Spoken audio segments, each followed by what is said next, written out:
Hi all, this is a plus 19 Gambit that I completed as Ret Paladin recently. We're going to go through, give a bit of an analysis of some of the things that I was thinking about through the dungeon, as well as some of the things that the other party members were doing as well. Big thank you to Shorus and Raynons for having me for this key as well. It was a nice way to break the relative dry streak that I've been having in Mythic Plus lately.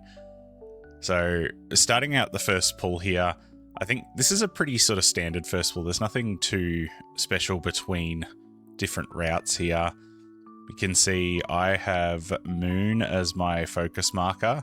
It's important to note that we weren't in comms for this run either, so I think using the focus markers with the focus interrupts is a really good thing to be doing in a run like this.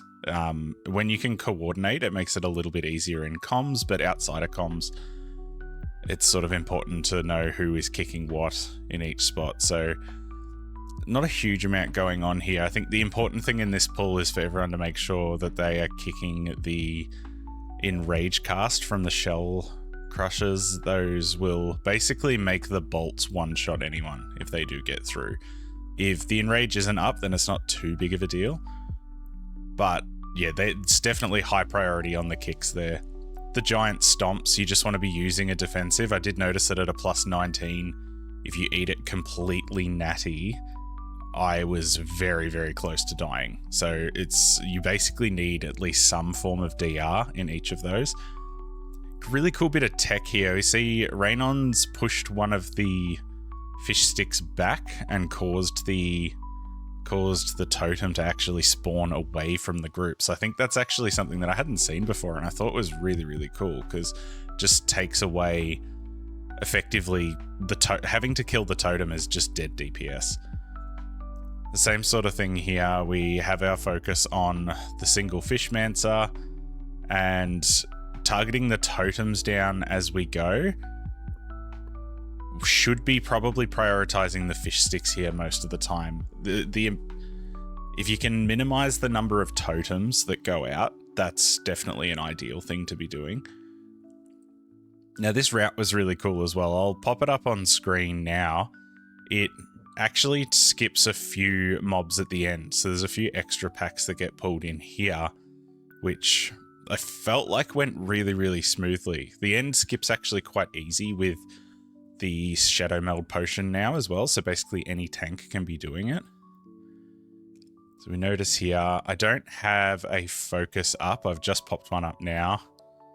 We probably want to be targeting the Goliath more than anything. I will say the Ret Paladin builds that are being run at the moment are much more AoE focused than they have been historically, which makes it a little bit... It's not that big of a deal if you're like hitting other mobs. We can see here I didn't have a defensive up for that, and the stomp from the Goliath takes me down to about 10% health, which I think means that one key level higher and a defensive is basically mandatory for that ability, at least with current stam levels. It's just like keeping up the kicks here. With the Fishmancer's dead, it makes it a lot easier.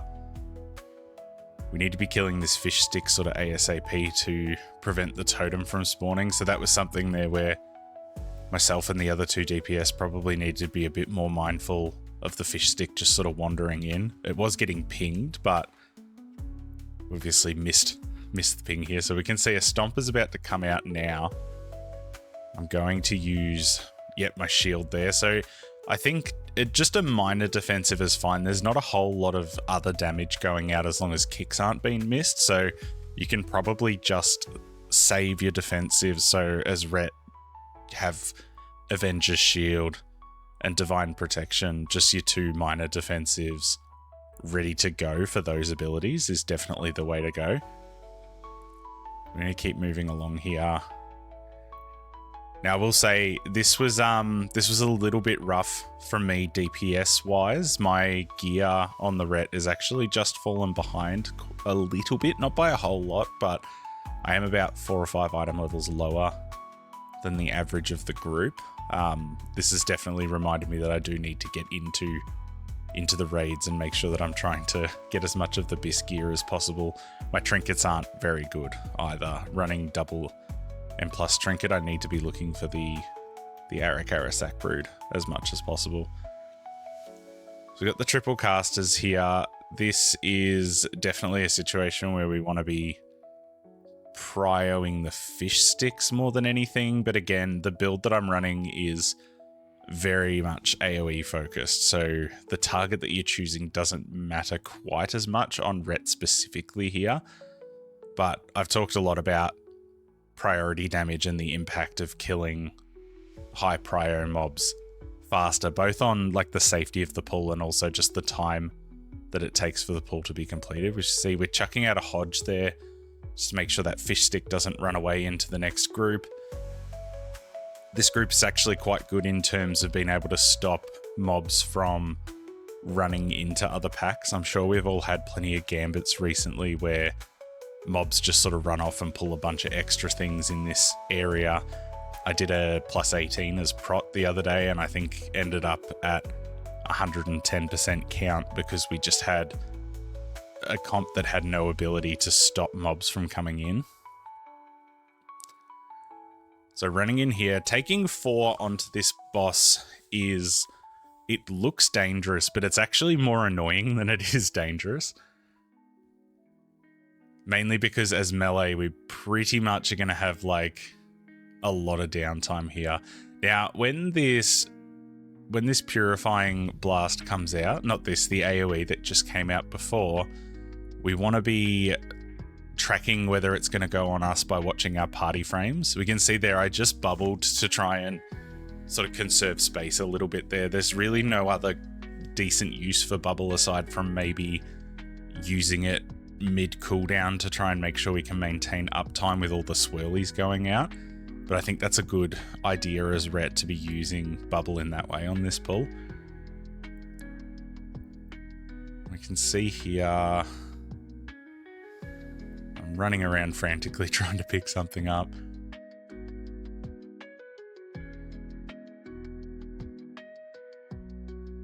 So there's not too much to be talking about in this sort of portion here. We want to be AoEing these down. In general, we want to be single targeting bosses when there's mobs on it for funnel, but I think in this situation specifically, you want to just be doing as much AoE damage as possible because these guardians will force a lot of downtime, and in doing that, you're going to lose a lot of damage in the process. So trying to minimize the space that we use as much as possible here. You can see on my party frames there the little debuff thing that came out that sort of indicates that the ability that does AoE on the group is going to target myself. So when that comes out, it will target 3 players randomly out of the 4 that exclude the tank. So you can pre-defensive and then also save your defensive if you're one of the ones that doesn't get hit by it. You can see we're getting a lot of purifying fires here, which is a little unfortunate. Trying to sort of kite it towards where the old goop is, I think in general it's a good idea to try and conserve space as much as possible. Now I have clicked on the thingy here and it was mainly just because I was really close to it at the time. It is a good habit to get into. Normally it's something that like one person in the group will just do as their assigned role, but it's I think a good idea to if you just so happen to be near the podium, then it's just quicker for the person closest to it to click it because it doesn't really matter who is the one carrying the orbs to each corner.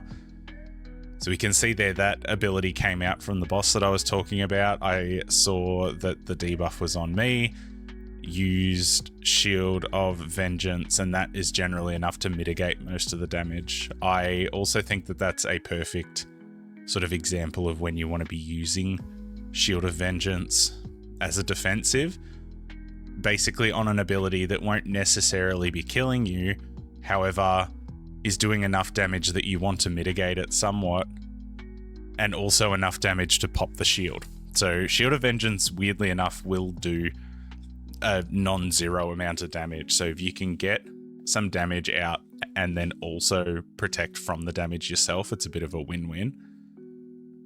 See here, I'm just getting I'm getting very much bullied by the boss here with all of the purging fire. We've kept it reasonably clean still. So in this situation, I wasn't close enough to the podium to justify me going to do it. So therefore, I am going to go pick up the thing. So we're going to finish off the boss here. Nothing too much more to be said. We can have another look. We might get one more purifying burst here so we can see the debuffs on me. I've used Shield of Vengeance.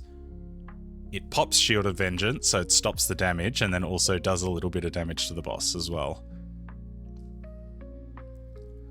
This is not a bad start. I maybe a little bit low damage wise, but I think at this stage, a lot of that has to do with gear.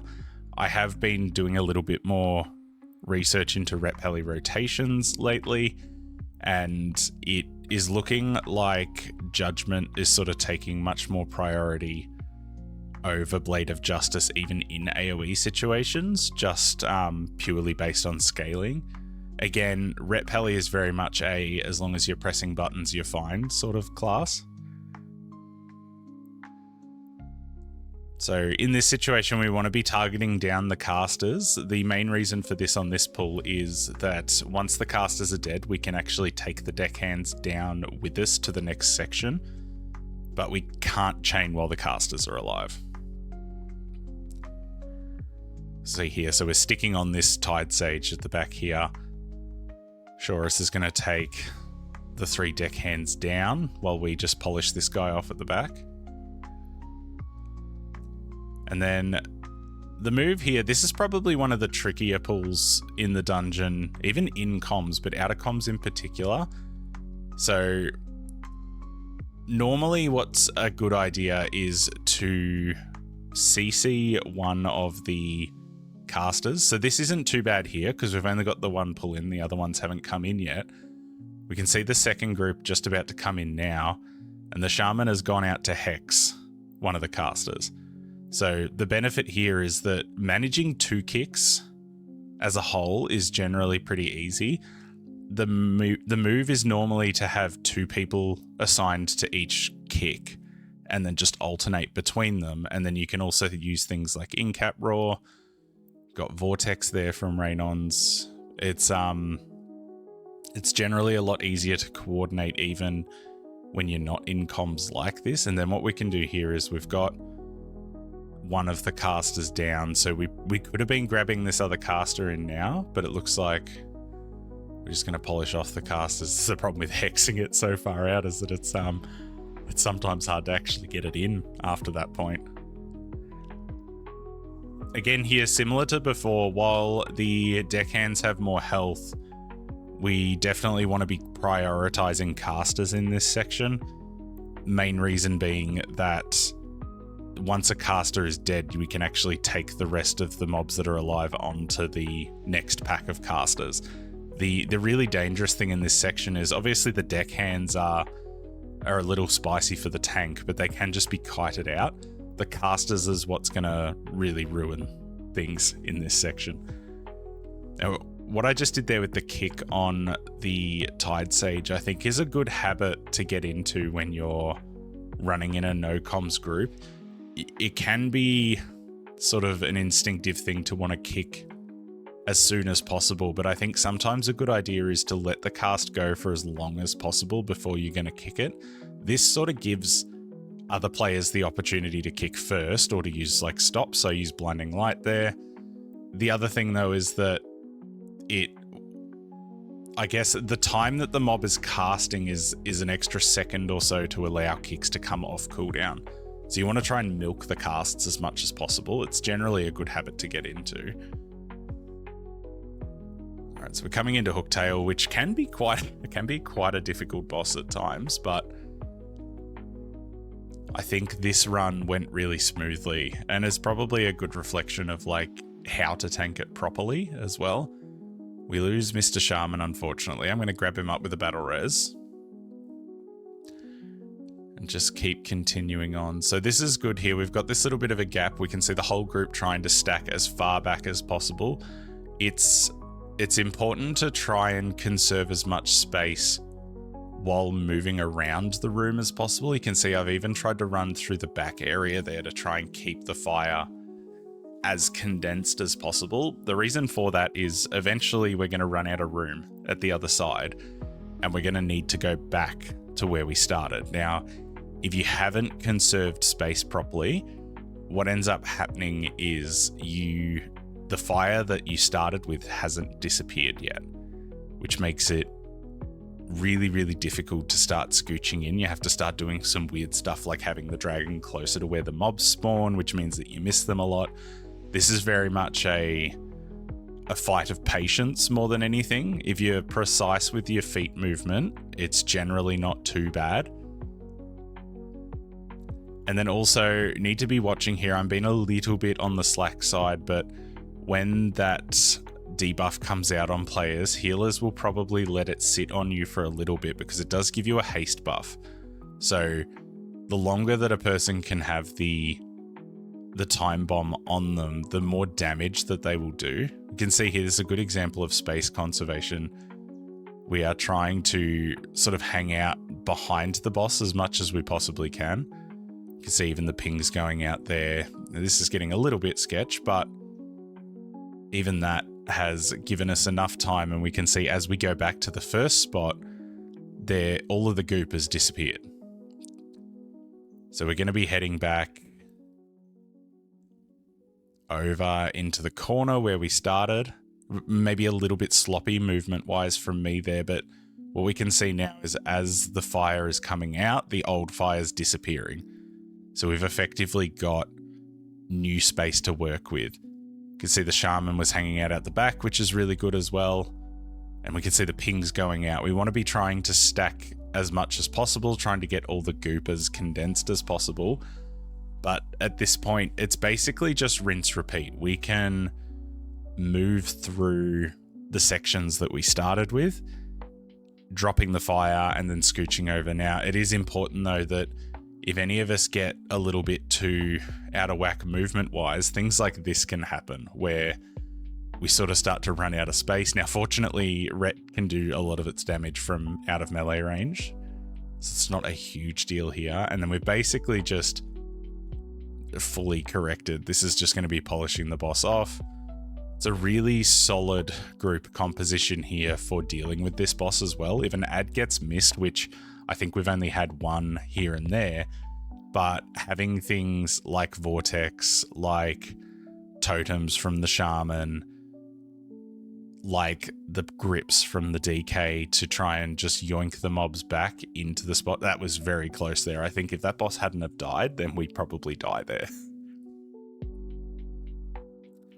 So time is looking really, really good here. We've got 12 minutes going into the last section. As I said before, we're going to skip the double star seers at the start here. Now, the only risky thing here is that if you do this, if anyone dies in this section, they can't release, because obviously they can't get out anymore. But I think this is a really efficient way to move through this section. It's also really good as well because it means that you don't have to deal with the Starseers, or as many Starseers. These things do hurt quite a lot. So we're going to have our focus marker on the Ritualist, but we definitely want to be attacking the Starseer more than anything here. Hard swapping over to this Pulsar. The more pulses this gets off, the worse it is for everyone. Especially important for both us as Ret and just any DPS in general to be looking at kicks on the Ritualists. Not just outside of the Pulsar, but particularly inside the Pulsar. A bolt during that AoE is basically a death sentence for someone. You can see throwing the kick out here, and from memory, I think we can see the DK is targeted by the bolt. We miss the bolt, he dies. Now, this is the downside, is our DK sort of forgot that we weren't allowed to release anymore, which means that he is now going to have to death run. This is going to get... So this section here, I think, is very much an interesting one to be watching, because this run got a lot spicier than it probably should have been. We had quite a couple of whoopsies that brought the timer from being free down to being a little bit risky. So this is a basically identical pull here. We have our focus kick on the Ritualist, and we have our main target being either the Pulsar or the Starseer.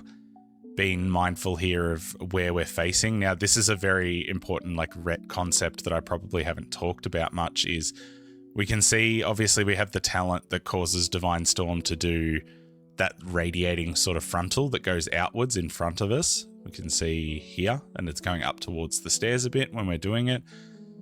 As Ret, you want to get into the habit of making sure that you're not facing towards anything that you could potentially pull with that. Now, we're not as bad as arcane mages or some other classes where their frontals go a lot further than others. However, even with, so looking at this pat coming around here, if hypothetically this Starseer was a little bit higher, we'd want to be very much making sure that we're not focused, like facing towards the pat, because all it takes is for it to clip one of the mobs and all of a sudden the pack's coming in. Now, this pull ends up being a lot easier now without a Starseer. So ordinarily what would happen is if you don't skip the Starseers at the top of the stairs, you'd have to pull this pack with a Starseer, which is fine. It's not too bad, but sometimes managing 2 kicks on top of the Pulsar, it's especially outside of comms, is extremely difficult. So we're using Blinding Light to just try and buy some time there. Trying to rotate back around to our own kicks here. And then we are overlapping kicks a little bit, but that's sort of something that can't really be avoided when people aren't, like when we're not able to communicate who's kicking what. Having a bolt go off there isn't the end of the world without other damage coming out. So it's definitely something you want to try to avoid as much as possible, but it's not going to be game breaking by any stretch. So starting out here on the boss, we're going to have, you can see me running out there. This is the hardest bit, not knowing who's going to kick what. I think sometimes just preemptively moving, just like acting as if you're the one that has to kick that, is not a bad idea at all. You'd rather get out there and lose half a second of uptime just to make sure that the mob actually gets kicked. So we want to be saving like a lot of our defensives as Ret here, and as any class, for when the overlap between the boss's AoE and the collapsing star explosion goes out.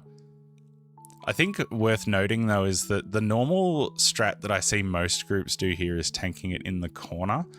We're noticing that we're not actually doing that here. Now, I think tanking in the middle of the room like this is probably really good when you've got classes that can get those assassins back in quickly. So obviously we've got Druid that can use Vortex to just keep them from jumping out in the first place, and DK grips. So we want to be fairly mindful in this section of the damage coming out. I've popped our Divine Protection for DR. This is probably one of the better uses of it. I mentioned in a previous video that we want to be using the DR abilities for like more rot style damage, because it'll mitigate more damage as a whole, and then things like Shield of Vengeance for just single larger hits, as long as they're not going to kill us outright. But we've ended up timing this quite well. The ads have died. We've got no collapsing star overlapping with this section of the fight. And I did mention that things get a little bit spicy. This is definitely where things get a bit spicy in this section. While my damage wasn't fantastic for this entire run, I was very obviously sitting up straight when it comes to like utility. I think a couple of times in this last section, and I hope it's the same watching it back, but it definitely felt like I saved the run a couple of times. So we're tanking in this corner, watching the frontals coming out. You can see me just sort of poking my camera upwards just to make sure I can see them from a distance, and with that it's just a lot easier to dodge. And I think this is where things go wrong a little bit. So Shorus and Raynons accidentally jump in together. I try to throw out a sack, but the bubble saves me at the very least. So I think in that instant there, Ret's got its panic buttons. Now, we want to be saving bubble and trying to use it intentionally, but I think it's a good habit to get into that if something like that happens, where we have a double stack of the debuff or just some damaging event that comes out that you know is going to result in someone dying, you need to sort of work on your reflexes of getting that out as quick as possible. Trying to go over to the same star that I was at before, mainly because it just makes it a little bit more consistent. That was very tight on that left star as well. But coming back here, so basically same sort of situation here.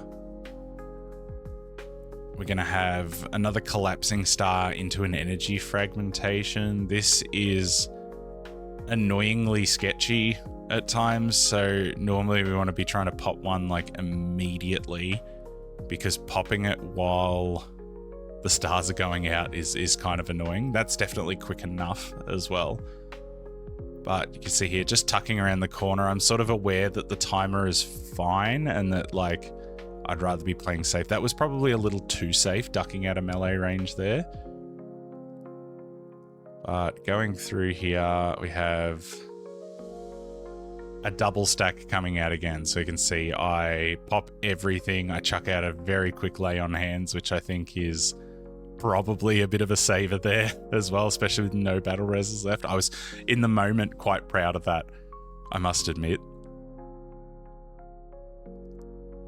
And then that's probably it for the spiciness though. We this boss can get a little out of hand, but we've pretty much polished it off okay. Now I think we're going to end up getting one final intermission phase, but with 2 minutes on the clock, as long as none of us die here, we're basically good to go.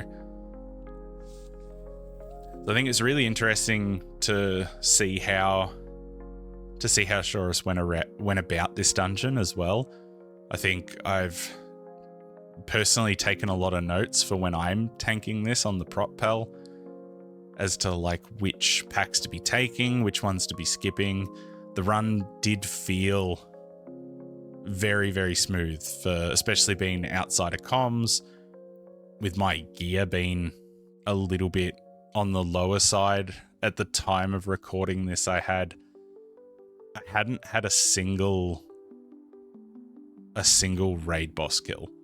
So they were just purely rocking M+ gear. Popping Shield of Vengeance here just to make sure that we don't die to this ability coming out, and we're pretty much just going to stand and deliver at the end here. So this is very exciting. After the last title push video, we had obviously a really rough sort of couple of weeks push-wise, so it's nice to go from pretty much bricking every key to just knocking out a cheeky little 19. So thank you again, Shorus and Raynons, for having me. Much appreciated, and thank you all for watching. Until next time, gamers, take care.